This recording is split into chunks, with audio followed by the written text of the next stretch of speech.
കളി പാട്ടുപാടിയാണ്. പാട്. ലാല ലാല പാട്.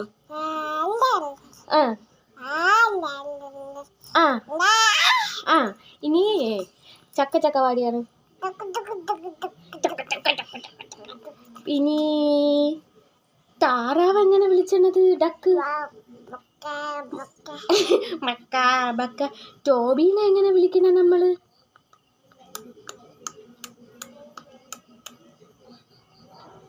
ഇനി കാക്ക. പൂച്ച പറഞ്ഞാണ്. തത്ത. തത്ത. ഇനി അച്ചാച്ച തുമ്മണ എങ്ങനാ? ആച്ചി. പിന്നെ കനി. പിന്നെ വേറെ